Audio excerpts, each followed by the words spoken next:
Terima kasih sudah mampir di channel Hendrik Sungkung.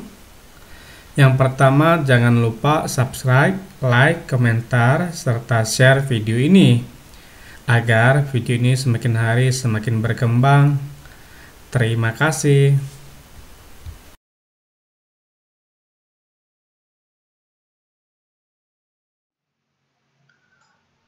Halo semuanya, selamat pagi anak-anak. Bagaimana kabarnya hari ini? Bapak percaya kita semua dalam keadaan yang sehat, diberkati oleh Tuhan. Amin. Siap untuk kita mulai pendidikan agama Kristen pada pagi hari ini. Sebelumnya mari kita berdoa. Bapak akan memimpin kita di dalam doa. Doa dimulai. Segala puji dan syukur kami naikkan kepadamu ya Tuhan, Allah yang kami sembah, di dalam nama Tuhan kami Yesus Kristus. Pada pagi hari Tuhan kami datang kepadamu untuk menyerahkan proses belajar mengajar kami dari awal, pertengahan, bahkan hingga akhirnya ke dalam tangan-Mu Tuhan. Kami percaya Engkau Allah pasti menolong kehidupan kami. Di dalam nama Tuhan kami Yesus Kristus kami sudah berdoa. Yang percaya katakan amin. Nah, untuk kita belajar pendidikan agama Kristen pada pagi hari ini, hal-hal yang perlu kalian perhatikan. Yang pertama, Alkitabnya, karena kita belajar firman Tuhan juga pada pagi hari ini. Terus ada buku paket pendidikan agama Kristen, biar kalian juga lancar dalam proses belajarnya. Yang ketiga, alat tulis, supaya hal-hal yang penting bisa kalian tulis. Karena otak manusia terbatas, kadang-kadang suka lupa. Oleh karena itu, alat tulis tolong disiapkan. Tetap semangat ya. Tuhan Yesus memberkati kalian.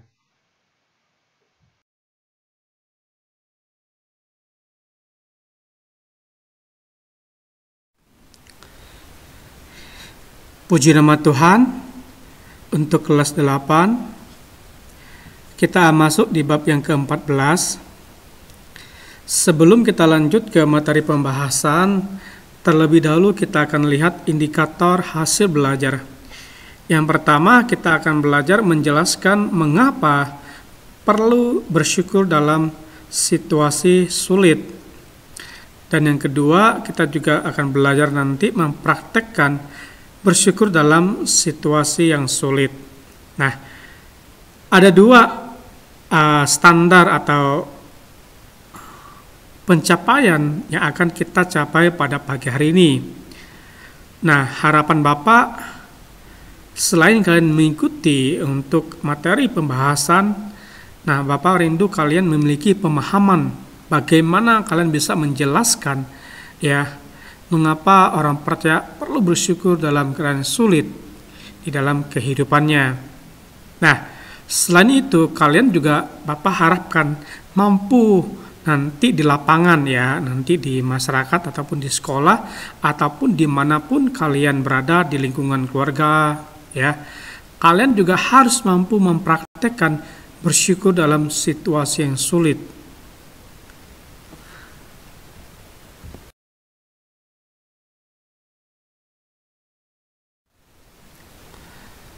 Puji nama Tuhan.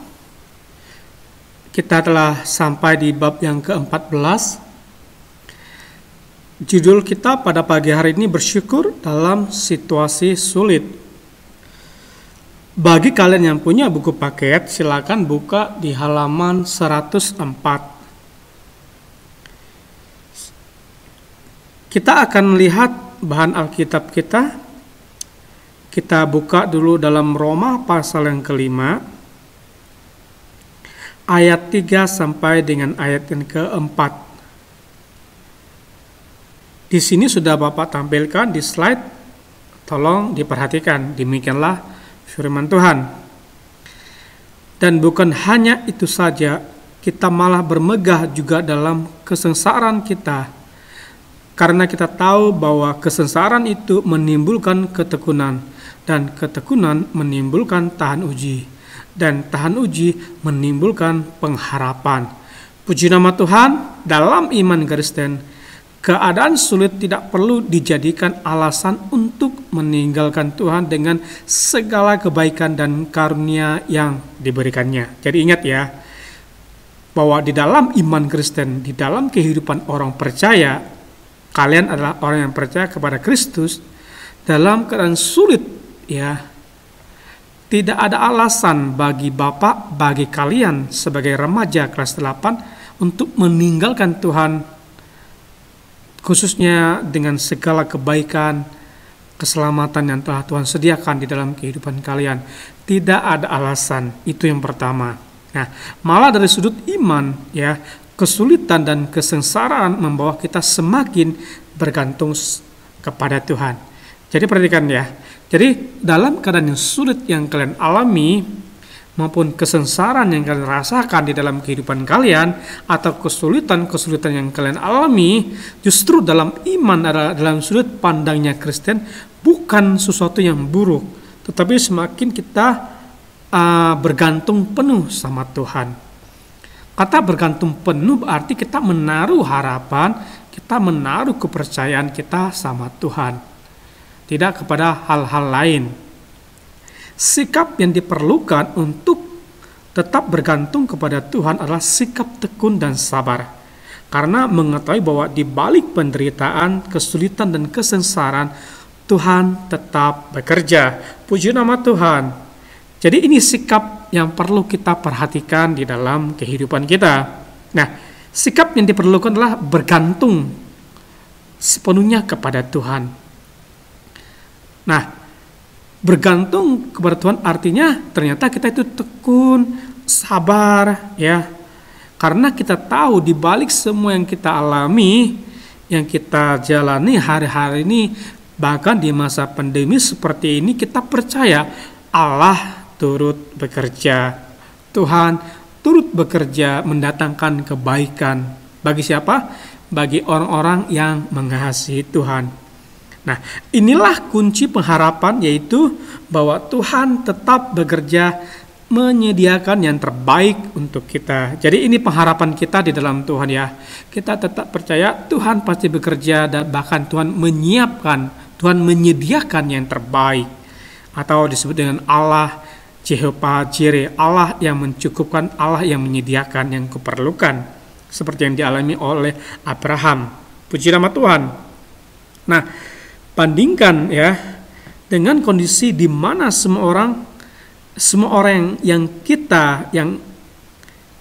ingin terpenuhi dengan sempurna ya. Jadi bandingkan dengan kondisi di mana semua yang kita ingin terpenuhi sempurna. Terus tentu tidak ada kebutuhan untuk bergantung kepada Tuhan. Itu sebabnya kesulitan yang kita hadapi harus kita syukuri sebagai kesempatan untuk semakin bergantung kepada Tuhan. Jadi perhatikan ya, bandingkan ya, kalau kita mengalami sesuatu yang baik-baik di dalam kehidupan kita, bahkan kita apa yang kita inginkan semua terwujud, akhirnya hal itu membuat kita tidak bergantung kepada Tuhan.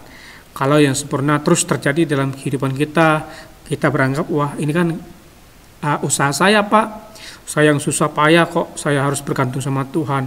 Jadi apa yang saya inginkan pasti tercapai Pak, tanpa bergantung sepenuh kepada Tuhan.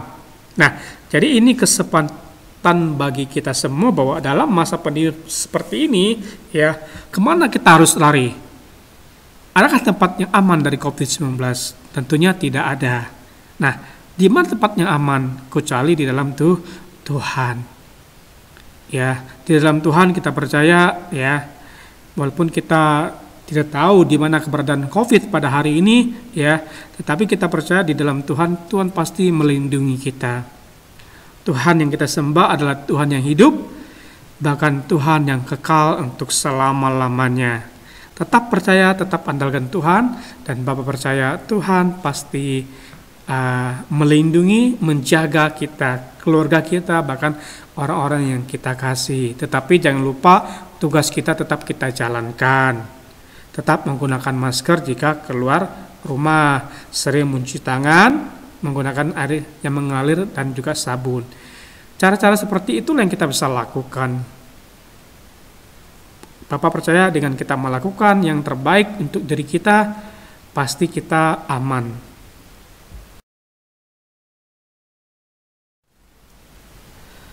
Selanjutnya dalam surat Rasul Paulus kepada jemaat Efesus, seperti tertulis dalam Efesus pasal yang kelima, ayat 18 sampai 21 dikatakan, ya, dan janganlah kamu mabuk oleh anggur, karena anggur menimbulkan hawa nafsu, tetapi hendaklah kamu penuh dengan roh, dan berkata-katalah seorang kepada yang lain dalam mazmur, ya, kidung puji-pujian dan nyanyian rohani. Bernyanyi dan bersoraklah bagi Tuhan dengan segenap hati, ucaplah syukur senantiasa atas segala sesuatu di dalam nama Tuhan kita Yesus Kristus kepada Allah dan Bapa kita, dan rendahkanlah dirimu seorang kepada yang lain dalam takut akan Kristus. Nah, artinya bahwa hendaklah hidup kita menjadi hidup yang menunjukkan rasa syukur kita, dan ini diperlihatkan melalui pujian-pujian kepada Tuhan dan dalam ucapan yang memberikan semangat kepada orang lain.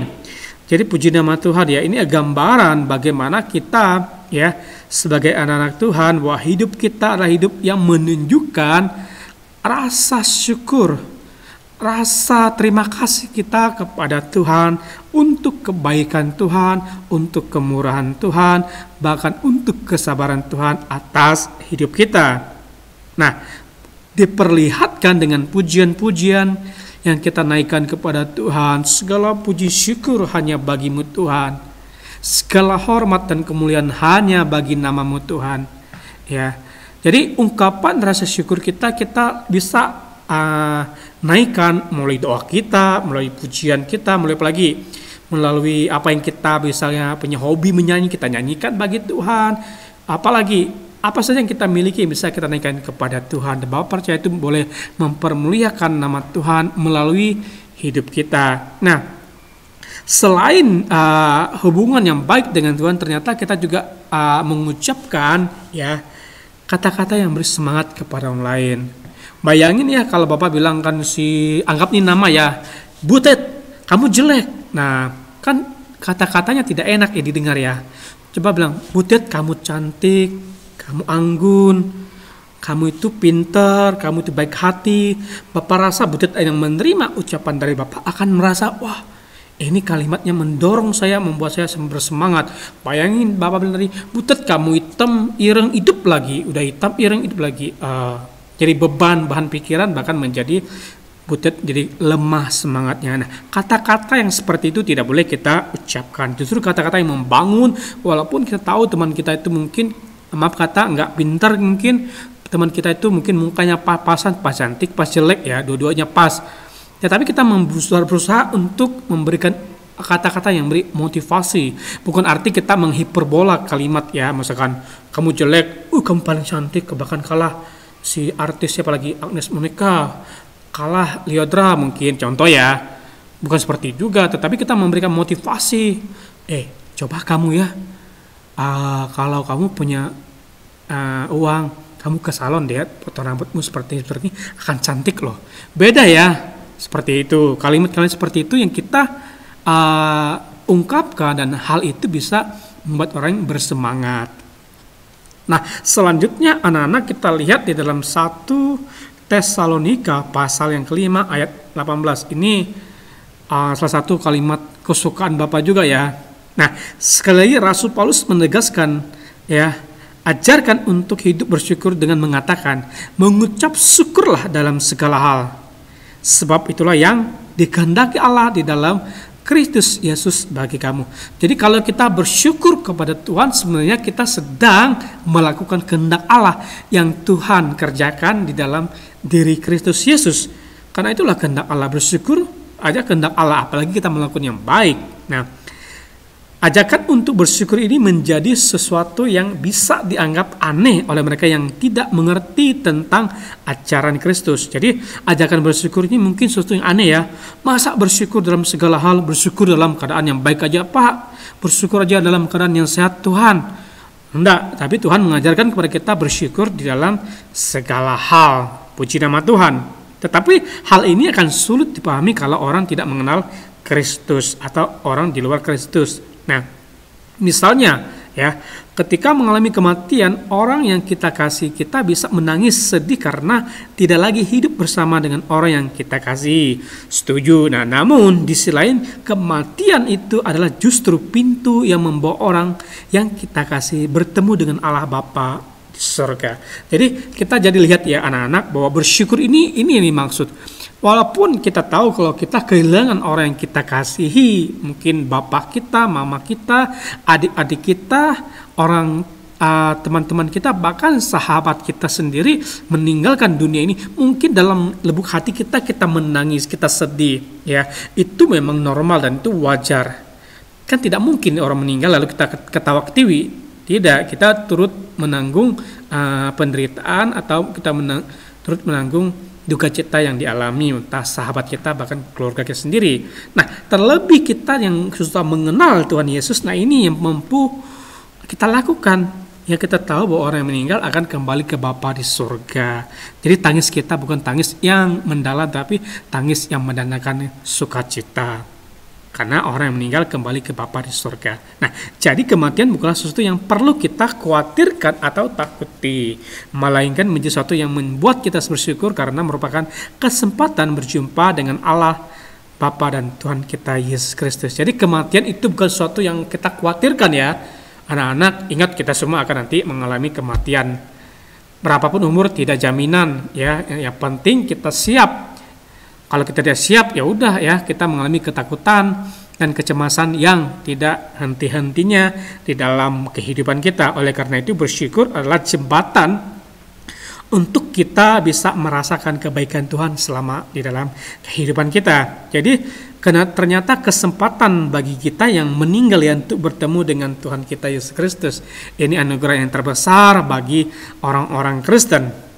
Selanjutnya kita lihat bahwa itu sebabnya kita masih bisa bernyanyi dalam keadaan duka cita ya, dengan dilandasi keyakinan bahwa seluruh hidup kita baik hidup maupun mati ya adalah hidup yang Tuhan pelihara. Bandingkan dengan Filipi 1 ayat yang ke-21 yang berbunyi, karena bagiku hiduplah Kristus dan mati adalah keuntungan. Jadi ini ayat favorit juga buat Bapak ya. Paulus katakan bahwa kalau aku hidup ya untuk Kristus, pekerjaan Kristus, aku matilah keuntungan. Karena kita percaya kita bukan mati dalam keadaan yang tidak dibangkitkan, tetapi kita mati akan dibangkit dalam kemenangan yang hidup kekal. Itulah jaminan yang Yesus telah kerjakan di atas kayu salib untuk kita semua. Jadi bersyukur dalam keadaan yang sulit itu merupakan anugerah terbesar di dalam kehidupan kita, sehingga kita bisa menjalaninya dengan penuh sukacita.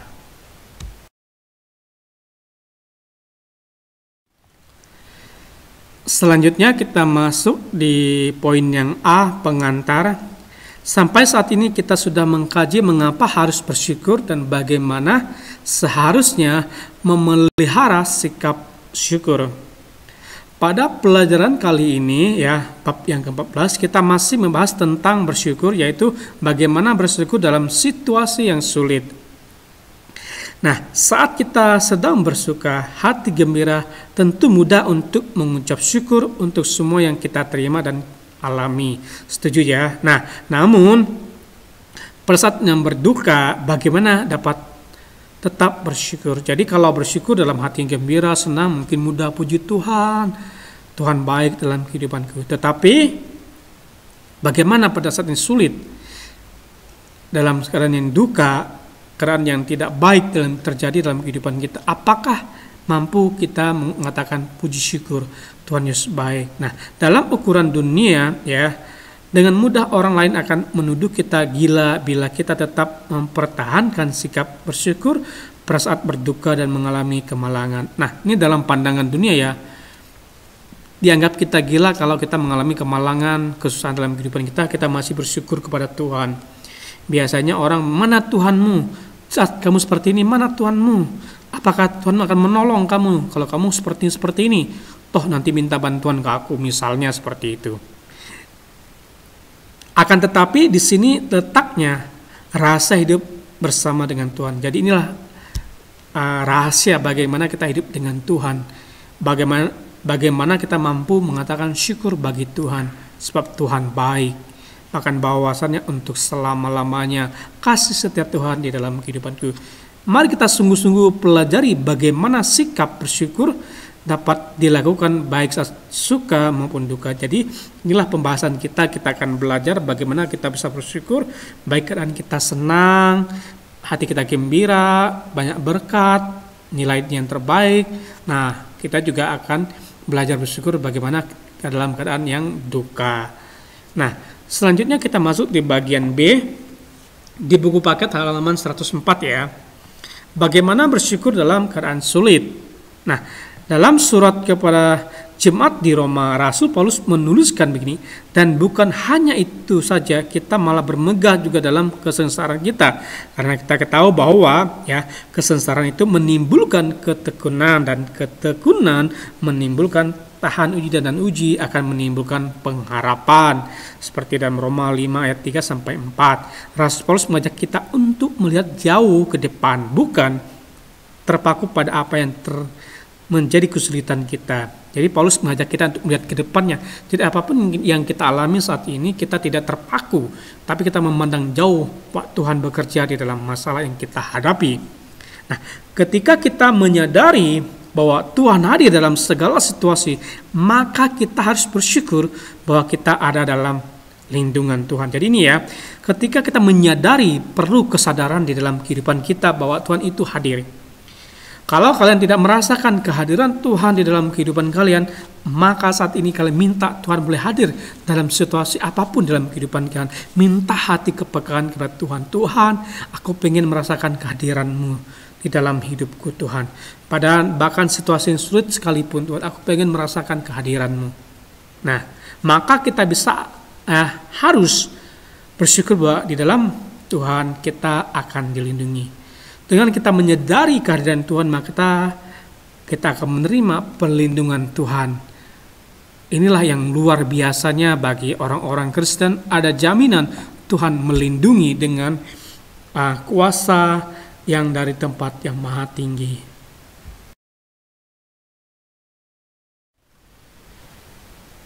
Selanjutnya, bahwa kesalahan yang sering dilakukan oleh orang percaya adalah memiliki keyakinan bahwa bila Tuhan membimbing kita, maka kita tidak akan mendapatkan kesulitan dan semua yang kita inginkan dapat tercapai dengan mudah.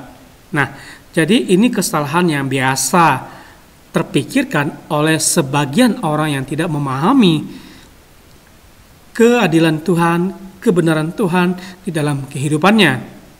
Nah, di sini dikatakan ya bahwa orang percaya yakin bahwa Tuhan membimbing, Tuhan akan dalam Tuhan tidak ada kesulitan, dalam Tuhan pokoknya semuanya baik-baik saja, semuanya mudah-mudah saja, tanpa dicapai dengan usaha yang sulit, tanpa dicapai dengan kesungguhan hati. Tidak seperti itu anak-anakku yang terkasih dalam nama Tuhan kita Yesus Kristus, bahwa yang kita pahami adalah dalam keadaan sulit sekalipun Tuhan tetap bekerja, Tuhan tetap hadir di dalamnya. Justru mulai kesulitan-kesulitan yang kita alami, yang kita temukan di dalam kehidupan kita, justru itu membuat kita semakin tahan uji. Ketika seorang sudah tahan uji, maka hal itu akan menjadikan dia menjadi orang yang dewasa rohani di dalam Tuhan. Ada masalah, tidak cepat-cepat minta tolong kepada orang lain. Ada masalah, tidak cepat-cepat dia menyalahkan keadaan, tidak cepat menyalahkan situasi yang ada, tetapi ketika ada masalah dan persoalan besar terjadi, dia tetap percaya Tuhan besar, Tuhan yang besar, Tuhan yang maha kuasa beserta di dalam dia. Itulah seharusnya yang menjadi pemikiran, menjadi pengharapan sebagai anak-anak Tuhan.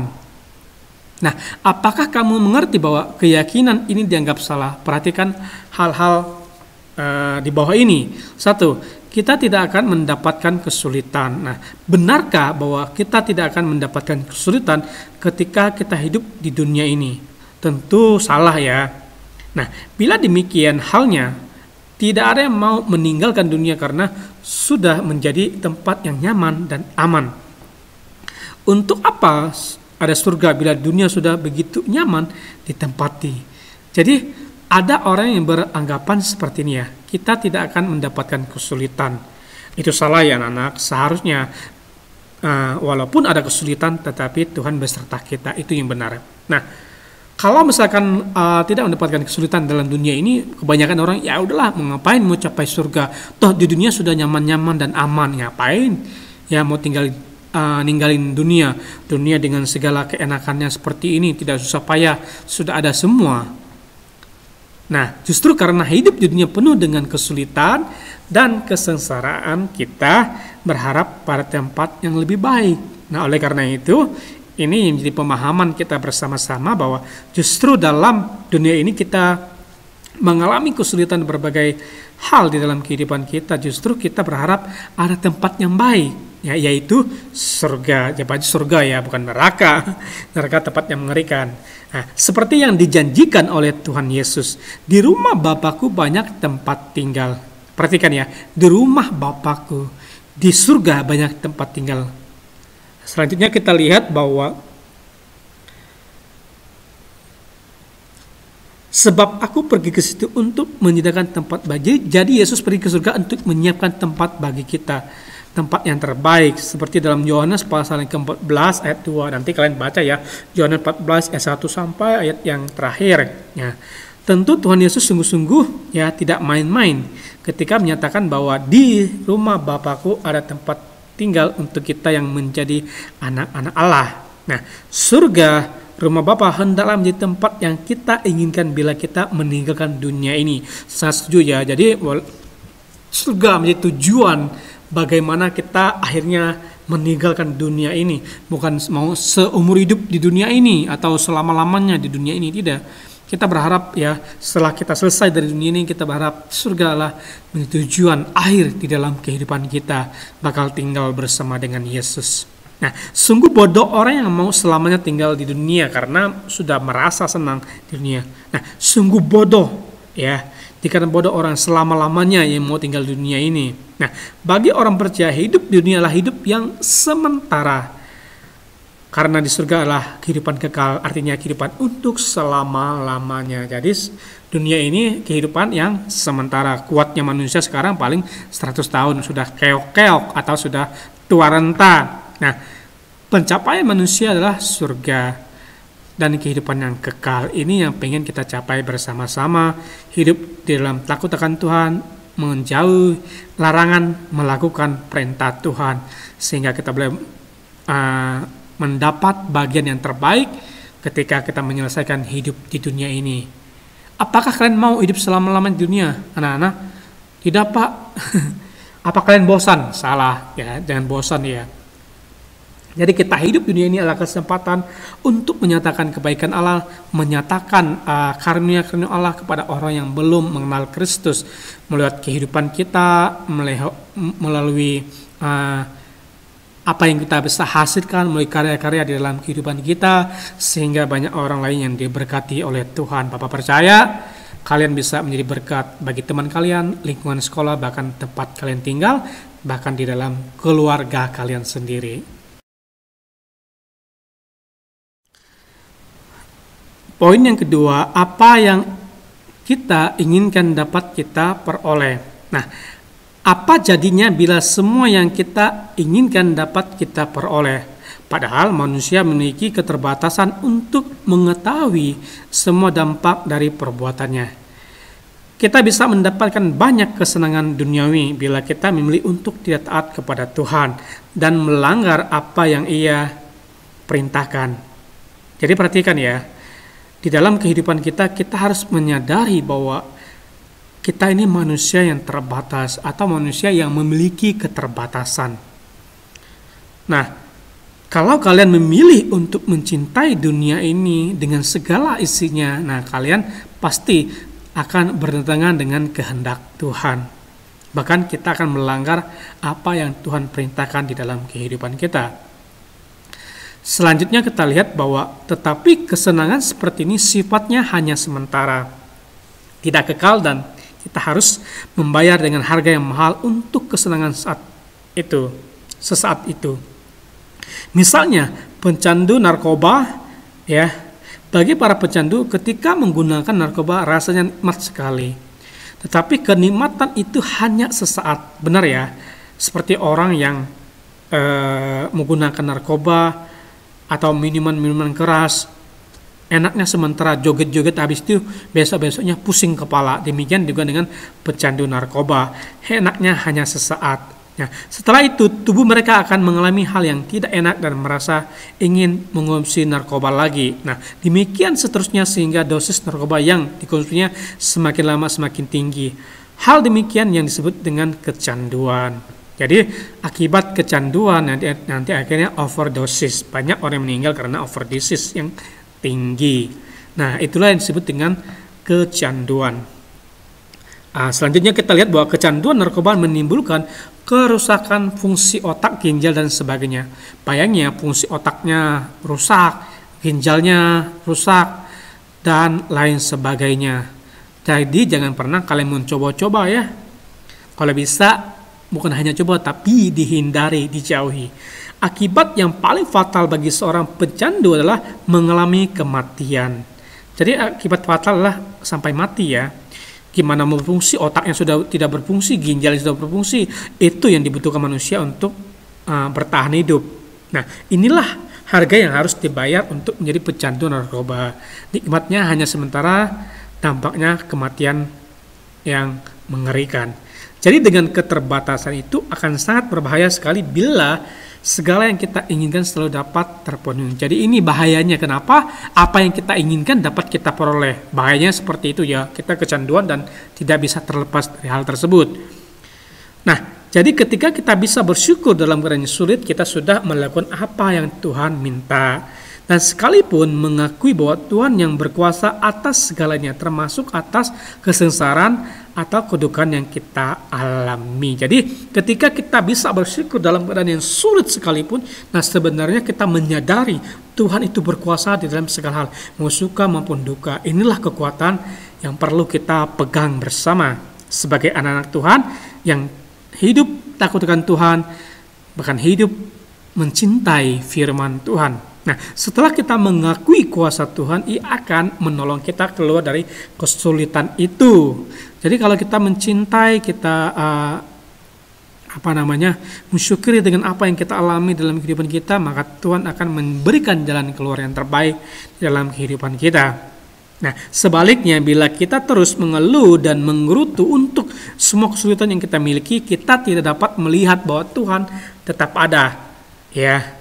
Ia tetap melihat dengan penuh iba terhadap kita dan menunggu kita untuk memalingkan mata, hati, dan pikiran kita kepada Tuhan. Jadi kalau kita terus mengerutu, apalagi mengeluh, apalagi mengomel dengan apa yang kita miliki, dengan segala yang kita miliki, kita tidak menyadari bagaimana Tuhan itu ada. Nah, sebagai contoh, Bapak kasih contoh ya. Kalau kalian punya handphone hari-hari ini, maaf ya, Bapak tidak bermaksud untuk menjelekin atau menghina kalian, kata nih ya. Kalau misalkan kalian punya handphone dengan giganya mungkin 1 RAM ya, maaf kata, atau ya HP-nya lola, mungkin internetnya tidak lancar, terus kalian mengerjakan tugas lah, udah HP-nya jelek, sinyalnya jelek, ngirim tugasnya di keterangan sudah terkirim tapi di gurunya belum masuk, atau kalian yang Tuhan, coba aku punya HP yang baru ya Tuhan, coba aku punya HP yang bagus ya, sinyalnya mantap dan aku pasti dapat nilai yang terbaik, nilaiku nggak jelek-jelek. Tidak ya, Bapak berkata dalam keadaan sulit sekalipun ada cara terbaik yang Tuhan sediakan jika kalian mau bergantung sepenuhnya kepada Tuhan, menyadari Tuhan itu benar-benar ada ya, menyadari kebesaran Tuhan dan kemurahan Tuhan di dalam kehidupan kita. Nah, Tuhan lebih besar dari semua masalah yang kita miliki. Jadi Tuhan itu lebih besar, anak-anak. Ya, Tuhan itu lebih besar dari masalah apa yang kita miliki. Pak, masalah saya besar banget, Pak. Nah, semakin kalian membesarkan masalah, maka Tuhan semakin kecil. Tapi sebaliknya, semakin kalian membesarkan Tuhan dalam masalah kalian, maka masalah kalian semakin kecil. Bukan sebaliknya ya. Nah, apakah kita lebih memilih masalah dan bertahan dalam kekhawatiran terhadap masalah, atau kita memilih mempercayai Tuhan yang berkuasa melepaskan kita dari masalah. Jadi ada pilihan ya anak-anak, apakah kalian mau tetap tinggal dalam kekhawatiran, dalam ketakutan ya terhadap masalah yang besar yang kalian hadapi, atau kalian lebih pilih Tuhan, percaya Tuhan sanggup, Tuhan berkuasa atas segala sesuatu, bahkan dalam keadaan yang sulit untuk kalian jalani. Apa kalian percaya Tuhan berkuasa, anak-anak? Semoga kalian percaya Tuhan berkuasa atas masalah apapun di dalam kehidupan kalian, khususnya mungkin kesulitan-kesulitan yang sedang kalian alami hari ini. Percayalah Tuhan baik, percayalah Tuhan berkuasa atas semuanya.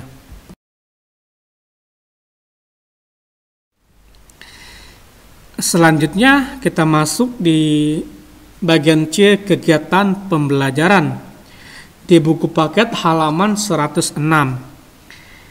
Nah, poin pertama, menyanyi dari Kidung Jemaat nomor 392, judulnya Ku Berbahagia.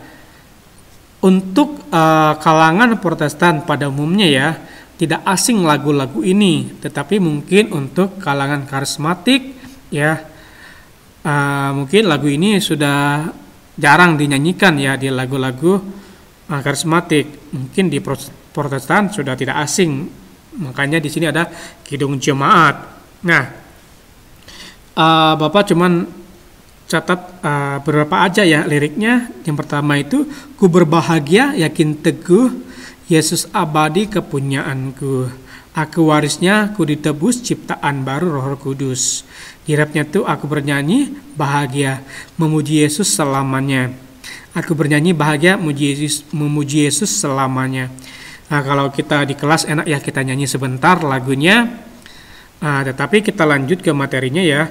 Lagu ini ditulis oleh Fanny Crosby ya pada tahun 1873 dengan judul aslinya ya. Bapak mungkin kalau salah mengucapkan bahasa Inggrisnya, mohon maaf. Nah, bahasa Inggrisnya Blessed Assurance ya.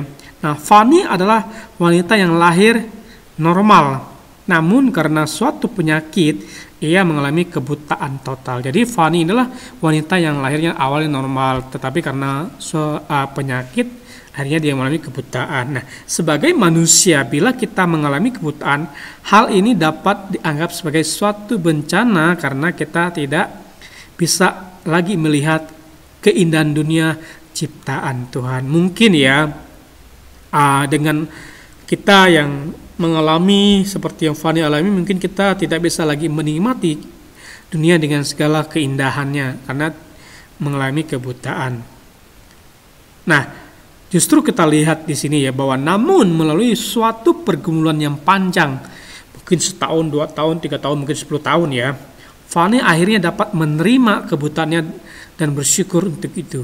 Jadi melalui proses yang panjang di dalam kehidupan Fanny, akhirnya Fanny mensyukuri kebutaannya itu. Nah, mengapa demikian atau mengapa bisa begitu? Karena ia tetap melihat bahwa Tuhan mengasihi dan melalui kebutaannya Fanny melihat dengan mata hati bahwa Tuhan menyiapkannya untuk tugas khusus. Jadi kita bisa belajar dari seorang yang Fanny ya. Dalam kebutuhannya dia mensyukuri apa yang Tuhan berikan dalam kehidupannya. Bahkan dari mata normal menjadi mata yang buta tetap mensyukuri. Karena Fanny apa? Fanny bisa melihat dengan mata hatinya. Jadi kalau kita bisa melihat dengan mata hati kita, maksudnya hati nurani kita bisa merasakan kehadiran Tuhan.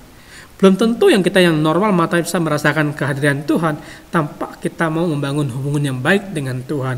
Melalui persekutuan doa kita, melalui hubungan ibadah-ibadah kita dan lain-lain sebagainya yang boleh mendekatkan kita kepada Tuhan.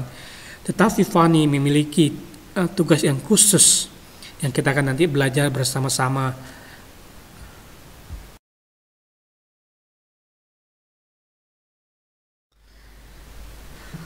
Selanjutnya kita lihat di bawah ini ada gambar ya Fanny Crosby. Jadi kalian bisa lihat gambarnya di buku paket juga sudah ada. Nah, untuk sumbernya kalian bisa klik ini ya http://playofoundation.org ya. Nanti kalian akan temukan linknya. Nah, menjadi penulis lagu dengan syair yang sangat indah adalah salah satu bukti bahwa Fanny dipakai Tuhan dengan istimewa. Perhatikan ya anak-anak, dengan tidak melihat tetapi menjadi penulis lagu. Bagaimana ceritanya? Ya, bagaimana ceritanya dia bisa menulis lagu dengan buta, dengan syair-syair yang begitu indah, ya. Nah, di sini ada ini ya, apa namanya, dalam bahasa Inggris ya. Bapak baca bahasa Indonesianya aja ya. Terjemahannya begini, oh betapa bahagianya jiwaku walaupun saya tidak dapat melihat. Nah, saya memutuskan untuk merasa bahagia dalam kehidupan di dunia ini. Betapa banyaknya berkat yang saya nikmati dan justru tidak dimiliki orang lain. Menangis dan mengeluh. Saya tidak dapat dan tidak akan melakukan hal itu. Baik menangis dan mengeluh, nah Fanny memutuskan untuk tidak melakukan itu. Jadi perhatikan ya, dengan kebutaan yang dialami, maaf ya, Bapak tidak menyinggung orang yang buta, tetapi dengan buta yang dialami oleh Fanny, tetapi dia berkata, oh betapa ya bahagia jiwaku ya, walaupun saya tidak bisa melihat. Ini Bapak rasa ini hal yang sangat-sangat sulit yang dilakukan oleh Fanny, tetapi Fanny memilih ya untuk berkata, Tuhan, betapa bahagia jiwanya, betapa bahagianya kehidupannya. Ini tidak mudah anak-anakku, ya tidak mudah. Bapak juga memikirkan ya di dalam kehidupan Bapak belum tentu Bapak mampu seperti yang Fanny katakan. Tetapi Fanny memilih mengajarkan kepada Bapak, mengajarkan kepada kalian semua, di dalam kehidupan kita memiliki pilihan. Apakah kita mensyukuri apa yang kita miliki, atau kita mengeluh, atau kita mengomel-ngomel apa yang kita miliki. Ini ada pilihan di dalam kehidupan kita. Jadi pilihan inilah yang Bapak harapkan bisa kita lakukan di dalam kehidupan kita. Ya, kalau kalian yang jago bahasa Inggris, kembanglah bahasa Inggris. Bapak papasan bahasa Inggrisnya. Pas benar ya benar, pas salah ya salah. Ya, Bapak coba bacakan ya dalam bahasa Inggris. Kalau salah, mohon maaf. Ya, what a happy soul I am, although I cannot see. I am resolved that in this world can continue that I shall be. How many blessings I enjoy that other people do not to weep in sight. Because I am blind, I cannot, I am one. Not. Jadi kira-kira seperti yang Bapak bisa bacakan. Kalian terus kalau kalian jago bahasa Inggris ya dilatih kira-kira seperti itu. Tanpa latihan yang bagus, maka nanti kalian tidak akan berbahasa Inggris yang baik. Seperti Bapak dulu sebenarnya suka bahasa Inggris, tetapi karena kecewa dan lain sebagainya, akhirnya tidak pernah melatih bahasa Inggris yang baik. Makanya asal-asalan, makanya kadang-kadang tidak sesuai dengan hafalannya. Ya, terserahlah. Yang penting Bapak bisa mengajar kalian dengan bahasa Indonesia. Itu keuntungan. Intinya di dalam kehidupan kalian ada pilihan apakah kalian mensyukuri atau tidak. Bapak berharap apapun keadaan yang kita alami, anak-anakku yang terkasih, kita mampu berkata bersyukur Tuhan.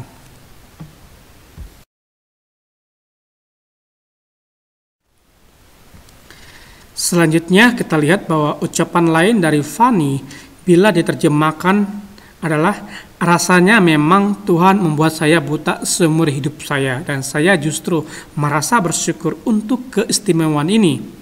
Bila penglihatan sempurna ditawarkan ke saya besok, saya tidak akan menerimanya. Saya tidak akan menyanyikan puji-pujian untuk kemuliaan Tuhan bila saya teralihkan oleh keindahan dan hal-hal yang menarik buat saya. Jadi kita lihat ya, seorang yang nama Fanny, dan dia merasa memang Tuhan membuatnya buta seumur hidupnya. Tetapi itu justru membuatnya sangat-sangat bersyukur dengan keistimewaan ini. Kenapa? Karena dengan dia melihat sesuatu yang lebih sempurna di dalam dunia ini, biasanya mengalihkan perhatiannya dari Tuhan. Memang keindahan dunia yang ditawarkan oleh dunia adalah kelihatannya nyata, sungguh ada, tetapi sifatnya sementara. Coba kalian perhatikan di dalam dunia ini, apakah yang menurut kalian itu paling sempurna? Kalau wanita, saya lihat Pak yang sempurna itu mah cowok-cowok Korea Pak, imut, ganteng-ganteng. Coba perhatikan, lama-lama kalian lihat bosan juga. Tidak ada sesuatu yang sifatnya kekal di dunia ini. Seganteng-gantengnya Korea, nanti umur 80-90, payat juga, tua juga. Nggak ada yang sempurna, nggak ada yang tetap untuk selama-lamanya. Nah, kemuliaan yang Tuhan yang dirasakan oleh Fanny, dia tidak mau teralihkan oleh hal-hal apapun di dalam kehidupannya. Kalaupun ada tawaran untuk bisa melihat, tetapi Fanny terlebih memilih untuk buta. Ini sesuatu yang sangat-sangat pergumulan panjang di dalam kehidupannya. Tetapi kita lihat karya-karyanya yang sungguh luar biasa. Nah, di sini sudah ada halaman webnya ya, kalau kalian pengen searching tentang seorang Fanny. Nah, selanjutnya kita lihat bahwa Fanny justru merasakan kasih Allah yang begitu besar dalam kebutaannya. Seperti kita ketahui dari hasil penelitian, kebutaan memang menyebabkan orang tidak bisa melihat. Benar ya? Namun bukan berarti bahwa ia menjadi orang yang tidak berguna. Nah, pendengarannya menjadi lebih sensitif karena menjadi indera yang berkembang untuk menutupi kekurangan dari indera penglihatan. Jadi, ketika mata orang buta ternyata ada kelebihannya di indera pendengarannya. Nah, misalnya orang buta ternyata mampu mengenali seseorang hanya dari suaranya atau bunyi langkahnya saat berjalan atau cara membuka pintu. Fanny tumbuh menjadi pribadi yang sangat mengasihi Allah dan menggunakan hidupnya untuk memperkenalkan Allah dan kebaikannya melalui 8 ribuan lagu yang ia ciptakan. Wow, ini sungguh luar biasa. Bukan pencapaian yang luar biasa, tapi luar biasa dipakai Tuhan. 8 ribuan lagu diciptakannya. Bahkan salah satunya lagi Ku Berbahagia Yakin Teguh, ya salah satu lagu yang diciptakannya. Bayangin ya lagunya, Ku Berbahagia Yakin Teguh, Yesus abadi untuk selama-lamanya. Sementara ya yang dia rasakan, yang dia lihat dengan kesempurnaan tubuhnya tidak sempurna, tetapi dia bisa melihat Yesus telah sempurna di dalam kehidupannya. Ini yang luar biasa. Coba kalian bayangin, kita yang sehat, kita yang normal, bisa nggak kita ciptakan lagu? Belum tentu, karena kita malas melatih. Bapak jadi tidak bisa menciptakan lagu karena malas melatih. Bapak sadar hal itu.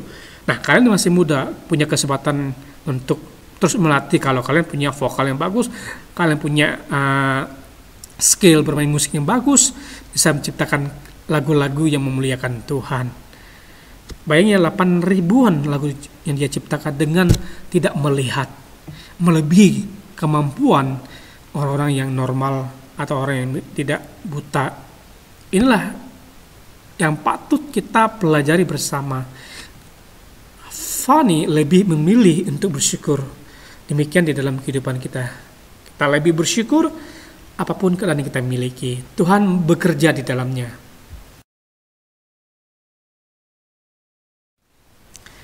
Selanjutnya anak-anak, di bawah ini ada tugas buat kalian ya. Buatlah kelompok yang terdiri dari 4 orang. Pilih teman kalian sebanyak 4 orang. Terus lakukan diskusi. Nah, temanya atau poin diskusinya adalah tentang pengalaman menghadapi situasi yang sangat sulit. Itu yang kalian bahas.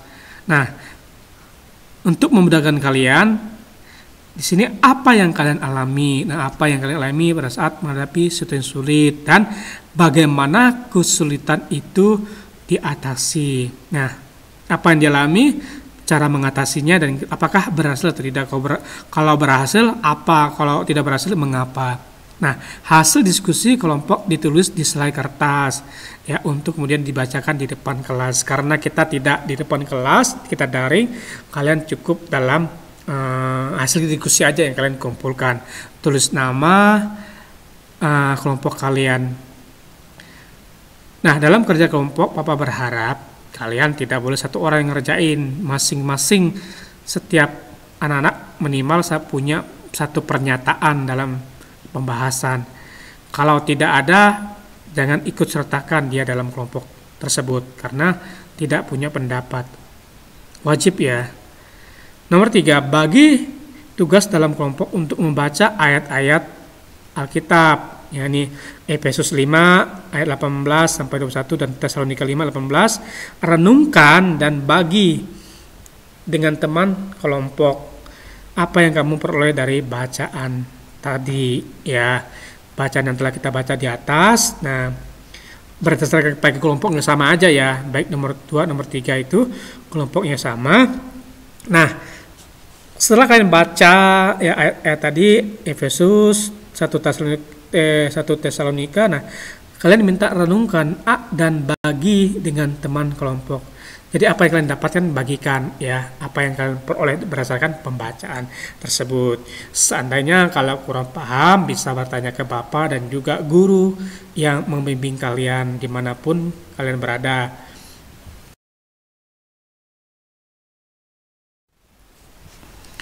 Selanjutnya anak-anak kita masuk di bagian D, evaluasi atau tugas buat kalian. Nomor 1, apa alasan utama bagi anak-anak Tuhan untuk tidak mengeluh pada saat mengalami kesulitan?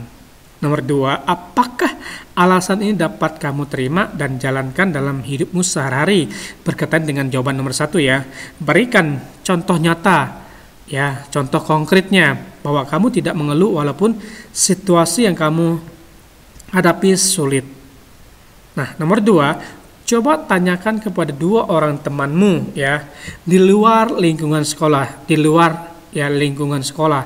Artinya teman di gereja, teman di tempat kalian tinggal bisa aja. Nah, apa yang kalian tanyakan? Ya, apa yang mereka biasa lakukan saat menghadapi kesulitan? Jadi, pertanyaan apa yang biasa mereka lakukan saat menghadapi kesulitan dalam hidup mereka? Nah, apakah usaha itu mereka itu berhasil atau tidak? Nah, bagikan kepada temanmu minimal 2 ayat Alkitab yang menjadi pegangan kita saat menghadapi kesulitan. Jadi nomor 3 ini kalian juga punya pegangan ya dalam kehidupan kalian, atau kalian punya ayat yang kalian bagikan kepada teman kalian. Ya, supaya apa? Supaya kalian juga bisa menjadi berkat juga buat teman kalian. Teman kalian sudah menjadi berkat menjawab pertanyaan buat kalian. Nah, nomor 4, bagaimana langkah yang akan kita lakukan untuk keluar dari keadaan sulit yang sedang dihadapi. Jadi langkah-langkah apa saja yang kita lakukan supaya kita keluar dari masalah atau kesulitan yang sedang kita hadapi. Nomor 5, jika kalian di posisi Fanny Crosby, ya yang seperti pembahasan di atas, dalam keadaan tidak melihat buta, justru Fanny mensyukuri keadaan tersebut, apa yang kalian lakukan? Nah, ini posisinya kalian di Fanny, kalian buta, apa yang kalian kalau kalian buta, nah apakah kalian dapat mensyukuri keadaan tersebut? Terus apa yang kalian lakukan?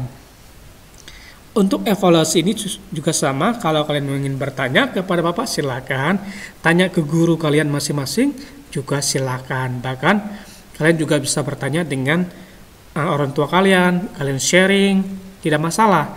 Semakin kalian rajin bertanya ke orang tua kalian, sharing ya, maka Bapak rasa kalian juga akan mendapatkan jawaban yang lebih tepat.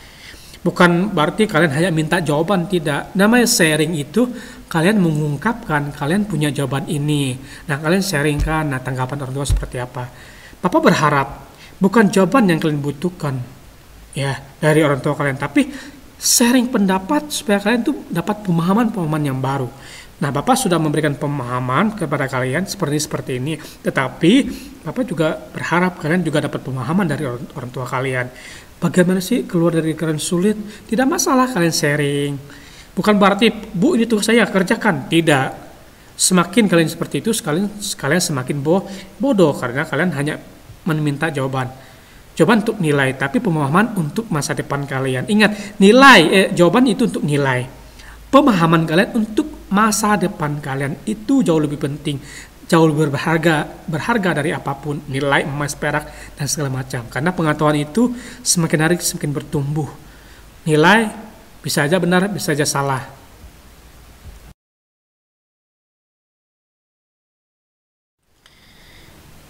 Puji nama Tuhan, kita masuk di rangkuman atau kesimpulan kita pada pagi hari ini untuk bab yang ke-14. Jadi bersyukur adalah sikap hidup yang ditunjukkan baik pada saat suka maupun duka. Bersyukur dalam situasi sulit justru menunjukkan bahwa hidup kita dalam kuasa Allah. Ingatlah, Tuhan lebih besar dari masalah apapun yang kita miliki. Ingatlah, Tuhan lebih besar dari masalah yang kita hadapi. Puji nama Tuhan, inilah yang menjadi pegangan buat kalian kelas 8, bahwa ingat di dalam masalah kalian Tuhan lebih besar, bukan masalah kalian lebih besar dari Tuhan. Dibalikin, Tuhan lebih besar daripada masalah yang kalian hadapi. Puji nama Tuhan.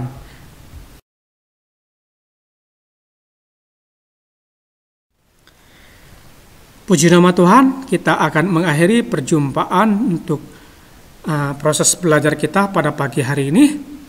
Kita akan masuk di dalam doa. Tolong ya anak-anak ambil sikap doa. Doa dimulai.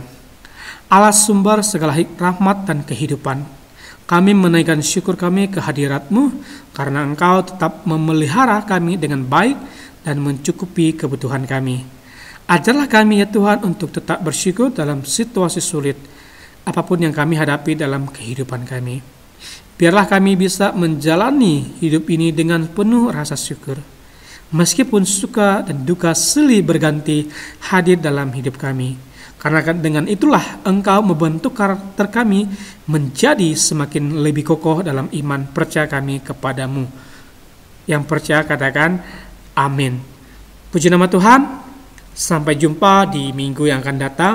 Tuhan Yesus memberkati kelas 8 dimanapun kalian berada. Amin.